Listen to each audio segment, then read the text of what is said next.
राजधानी दिल्ली में 2 साल बाद भव्य रामलीला का आयोजन होने जा रहा है। इसको लेकर रामलीला कमेटियों की तरफ से तैयारियां शुरू कर दी गई हैं।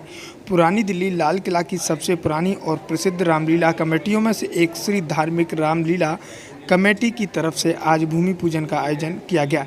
इस कार्यक्रम में मुख्य अतिथि के रूप में केरल के राज्यपाल पहुंचे और पूर्व दिल्ली बीजेपी प्रदेश अध्यक्ष Satish Upadhyay, India anti terrorist front के अध्यक्ष मनजिंदर जीत सिंह बिट्टा, कई देशों के राजदूत भी इस कार्यक्रम में पहुंचे। शुरुआत में आज़ादी का अमृत महोत्सव बनाते हुए केरल के राज्यपाल आरिफ मोहम्मद खान ने तिरंगा लहराया और राष्ट्रगान गीत गाया। उसके बाद भूमि पूजन का आयोजन किया गया और उन्होंने इस कार्यक्रम के दौरान रामलीला कमेटी के आयोजकों की जमकर तारीफ की और कहा कि भारत देश में प्रभु राम की कृपा रही है और पूरे देश वर्ष में हर साल रामलीला का आयोजन बड़ी ही धूमधाम के साथ मनाया जाता है। पिछले 2 साल कोविड के दौरान रामलीला नहीं हो पाई थी, लेकिन अब की बार लोगों पर प्रभु श्री राम की कृपा है और यही कारण है कि अब रामलीला शुरू हो चुकी है और इसके लिए वह धार्मिक कमेटी के आयोजकों का तहे दिल से धन्यवाद भी करते हैं।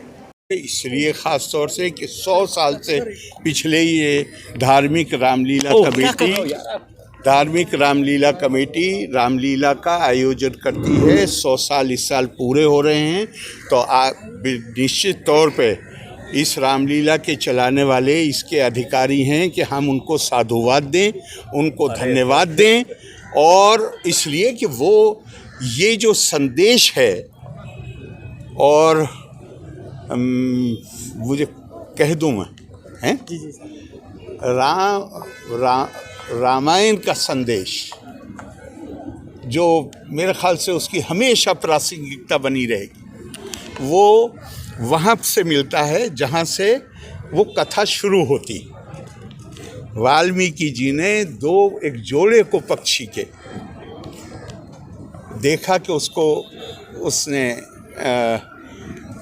जो भी शिकार करने वाला था उसने एक को मार दिया, तो उनके मुंह से 2 लाइनें निकली जिनका मतलब ये है कि तूने इस प्रेमी युगल में एक को मार दिया, ये दोनों इकट्ठे थे, तूने मार दिया, तुझे अब दुनिया में कभी सुकून नहीं मिलेगा, प्रतिष्ठा नहीं मिलेगी। तो इसका संदेश क्या है?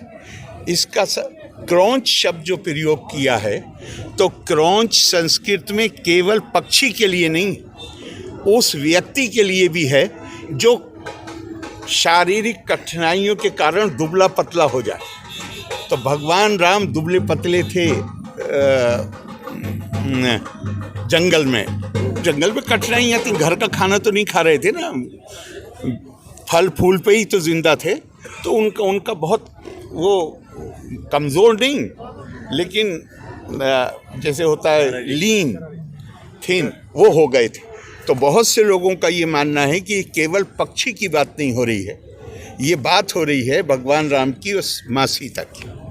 और इससे ये जो संदेश निकलता है वो ये है कि आप किसी को भी, चाहे वो 2 व्यक्ति हों, चाहे समाज हो, चाहे राष्ट्र हो, इंसानों के समाज में अगर आप बिखराव और बंटवारा पैदा करने की कोशिश करेंगे तो आपको कभी भी शांति नहीं मिलेगी।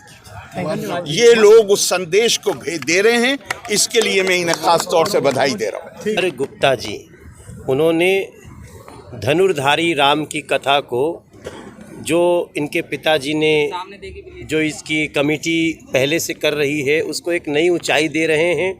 और जैसा अभी हमारे माननीय राज्यपाल महोदय ने बहुत सुंदर बात कही, आरिफ सर ने,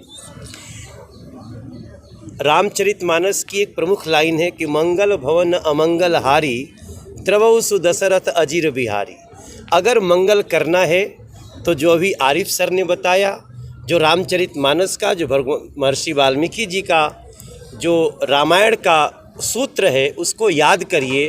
शांति बहुत आवश्यक है और वो राम की मर्यादा से आ सकती है। इस देश की 150 साल पुरानी रामलीला है और भगवान राम के चरित्र का मंचन लगातार पूरे दिल्ली में एक नंबर 1 रामलीला के रूप में धार्मिक समिति रामलीला कराती है। रामलीला हमारी धार्मिक आस्था का प्रतीक है और हमारी संस्कृति इससे पूरी तरह दिखाई देती है। और इसी रामलीलाओं के माध्यम से हमारी जो मर्यादाएं हैं, हमारे जो कर्तव्य हैं, वो सारे इस रामलीला के माध्यम से हमको दिखते हैं।